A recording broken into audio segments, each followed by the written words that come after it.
Notre monde qui a pour titre Continuer à accomplir le but.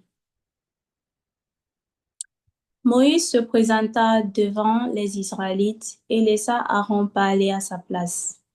Il demanda à Pharaon de leur permettre 3 jours pour offrir des sacrifices. Mais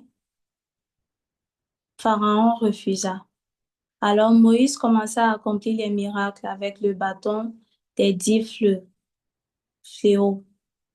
La peste, des mouches, l'eau changée en sang, les sauterelles dévorant les récoltes, puis il y eut une épaisse obscurité sur toute l'Égypte pendant 3 jours, tandis qu'il y avait de la lumière dans les villages des Israélites. Aujourd'hui encore, ceux qui croient ont une lumière céleste dans leur cœur, tandis que ceux qui ne croient pas demeurent dans les ténèbres. Symboliquement, cela représente Jésus et Satan. Finalement, tous les premiers, tous les premiers-nés moururent, y compris ceux des animaux. Mais les Israélites appliquaient le sang de l'agneau sur leurs portes et la plaie passa au-dessus d'eux, touchant seulement les Égyptiens. C'était le dernier fléau, une indemnité au niveau national, semblable à celle que Moïse avait payée au niveau personnel lorsqu'il tua l'Égyptien. Quand Satan ne reconnaît pas une condition, nous devons continuer à frapper jusqu'à accomplir le but.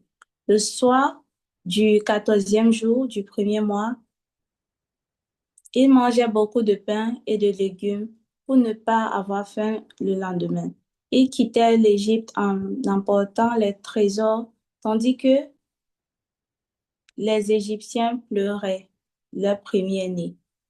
Mais il ne faut pas penser que nous pouvons aller voler nos parents physiques simplement parce que Dieu permet aux Israélites de prendre des biens aux Égyptiens. Un jour, un homme vola des vaches dans sa propre famille et les vendit pour construire une église. Cela causa évidemment un grand problème. Dans le cas des Israélites, ce n'était pas du vol. Les Égyptiens les avaient fait travailler durement sans salaire. Ils ne firent donc que récupérer ce qui leur revenait, mais pas plus que cela. Même si les Égyptiens les disaient d'en prendre davantage, ils ne devaient pas le faire. Ils prirent Ils priaient selon la valeur de leur sueur et de leurs efforts. Dieu n'accomplit jamais la providence en dehors du principe, même envers Satan. Il ne le peut, il ne le peut pas. L'absolu ne retire rien, même à celui qui ne comprend pas ce qu'il possède. C'est pourquoi nous pouvons avoir foi en Dieu. Il donne à chacun selon ce qu'il doit donner, même à un étranger. Même si un homme, même si un homme cause aujourd'hui des grandes peines à Dieu, celui-ci le bénit à la mesure du service qu'il a rendu autrefois. C'est toujours une bénédiction juste. Jean-Baptiste s'était beaucoup exercé et avait travaillé dur, même s'il ne suffisait pas à Jésus. Dieu reconnut ses efforts, il devait sauver son esprit. Dieu le fit mourir, Dieu le fit mourir avec un sens de, de responsabilité.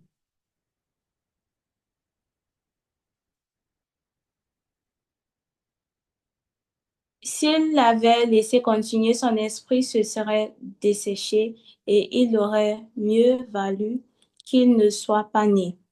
Ainsi, Dieu permit sa mort pour sauver au moins son corps spirituel.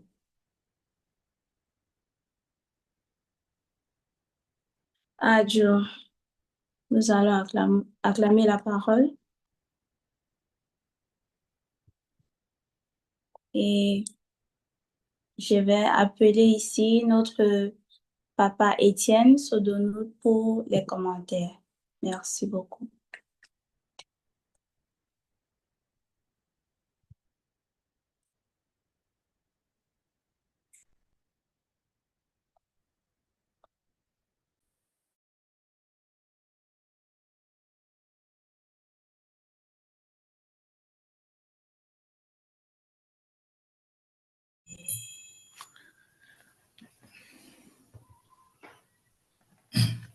Bonjour, cher leader national. Bonjour, chers conseillers.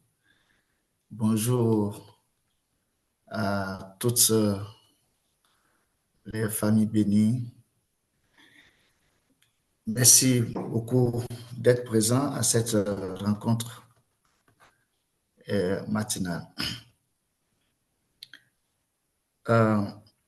Ce matin, le texte qu'on devrait lire normalement, et c'est nos épreuves. Et c'est sur ça on devrait parler. Et donc, permettez-moi de faire le commentaire d'abord sur ce texte, ce passage, et qu'il parle de nos épreuves.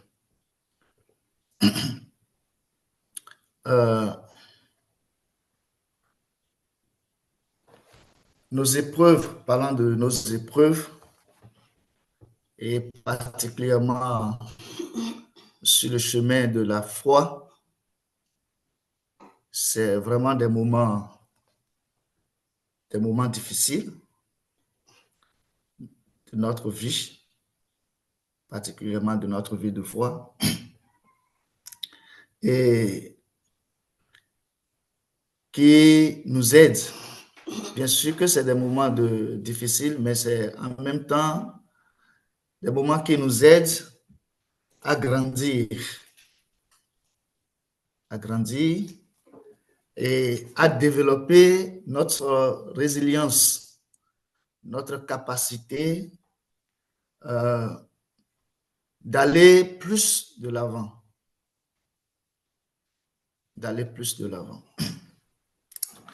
Le texte que j'ai lu nous parle des débuts de notre rencontre avec le principe, avec les vrais parents. Et nous savons tous que lorsque nous avions rencontré les vrais parents, on était remplis d'une très grande émotion. Et chemin faisant, nous avons commencé par comprendre que le chemin n'est pas aussi facile. Nous pouvons aussi nous rappeler des gens avec qui nous avions eu affaire, des séminaires de week-end, séminaires de 7 jours, de 21 jours, de 40 jours. Il peut arriver qu'on rencontre certains, peut-être dans la circulation quelque part. Et on peut se poser des questions. Alors, tu continues toujours dans l'église? Ah oui, je continue. Ah non, je ne continue plus. Et qu'est-ce qui s'est passé en cours de route pour que on ne continue plus? C'est parce qu'en route, nous avions rencontré des moments difficiles, des moments d'épreuve qui testent notre foi. Parce qu'au début, on a dit, ah, ça c'est vrai, je dois aller jusqu'au bout. Ça, c'est la vérité que j'ai toujours recherchée. Maintenant que tu as retrouvé la vérité, ce n'est pas aussi facile sur les roulettes. Il y aura des épreuves plutôt, il y aura des tests de foi, des difficultés. Avec des personnes, quelquefois les plus proches, ça peut être un problème de nature dessus. Ça peut être même avec ton leader, tes parents spirituels ou un ami. Et tout ça, on ne comprend pas que c'est vraiment des tests de foi pour valider notre engagement, pour valider ce que nous avions promis. Promis que, bon, ce chemin, je ne vais jamais laisser. Mais qu'est-ce qui se passe? Le texte nous demande que nous devons continuer de travailler sur nous-mêmes. Une fois que nous rencontrons la vérité, nous devons continuer de travailler sur nous-mêmes. Parce que Satan est là.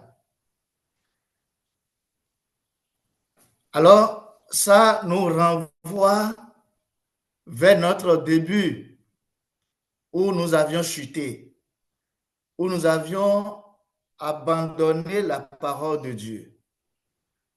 Maintenant que nous empruntons le chemin du retour, où il faut retourner, revenir encore à Dieu, ça ne va pas être aussi facile.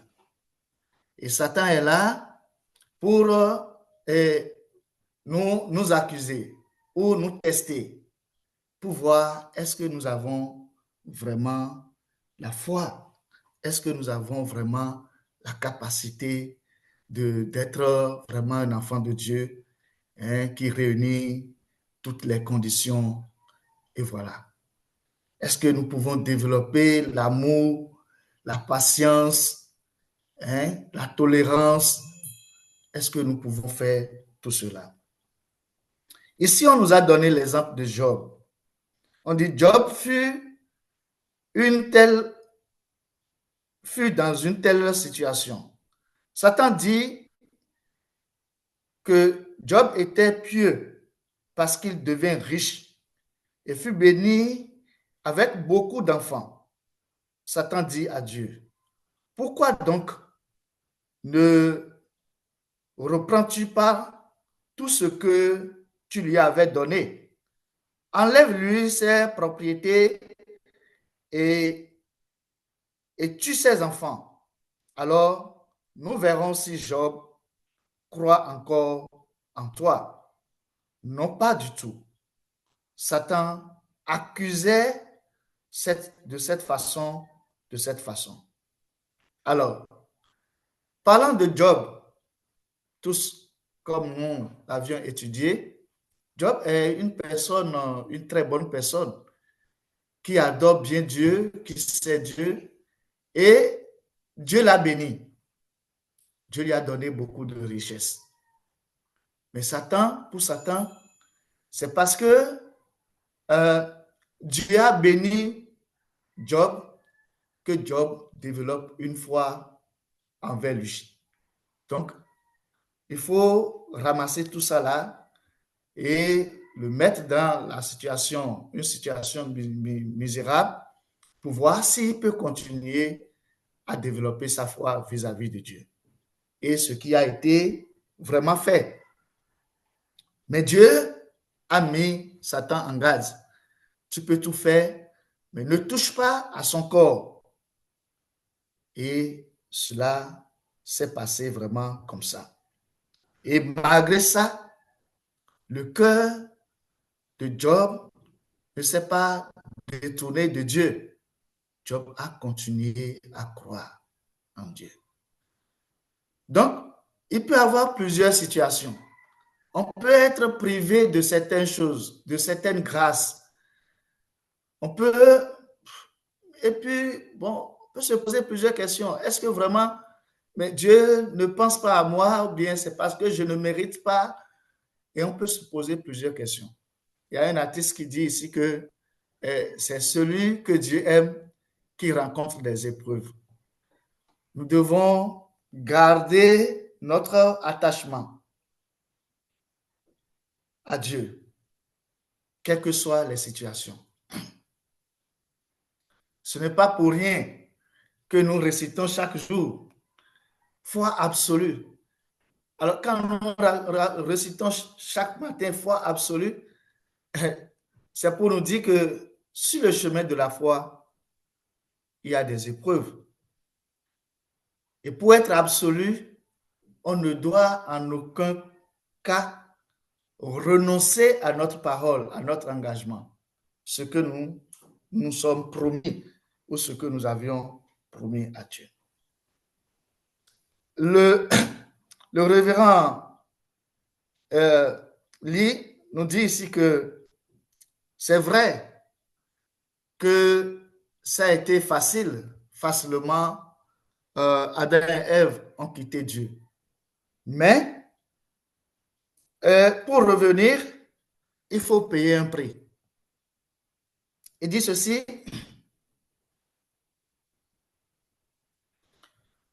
Dieu nous frappe, ou bien après la bénédiction, ou avant. C'est parce que Adam et Ève reniaient Dieu et vinrent du côté de Satan. Cela rendit Dieu très irrité. Un être humain a irrité le Créateur et s'est mis du côté de Satan.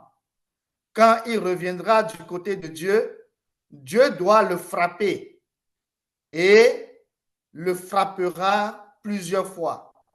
Cela dépendra de notre détermination.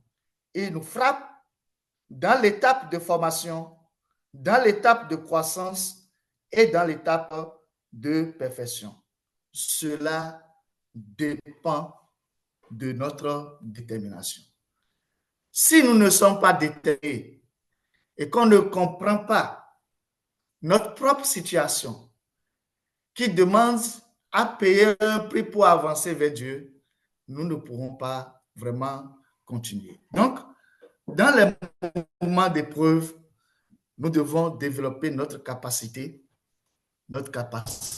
de surmonter, notre capacité d'aller à une étape plus élevée. C'est cela ce que ce texte nous demande. Nous devons nourrir au jour le jour la foi absolue envers Dieu, les vrais parents, quel que soit ce que nous entendons, ce qui se passe, hein, nous devons vraiment développer une foi vraiment absolue. Nous devons faire comme Job et nous devons faire plus que toutes les figures centrales, parce qu'il n'y a pas de figure centrale dans l'histoire ou même qui viendront encore dans le futur qui ne rencontreront pas des épreuves sur le chemin de la foi. C'est le chemin du retour et ça nécessite forcément un prix. Et ce qui serait très bon, c'est de s'encourager. Parce que quelquefois, celui qui n'est pas fort peut facilement abandonner. Et nous devons nous encourager et aider l'autre, lui tenir par la main pour quand même continuer, pour que nous puissions vraiment consoler ou réaliser cet idéal que Dieu nous a demandé. Merci beaucoup pour votre attention. Que le parent céleste et les vrais parents nous aident toujours à surmonter les moments difficiles sur notre chemin de foi. Merci.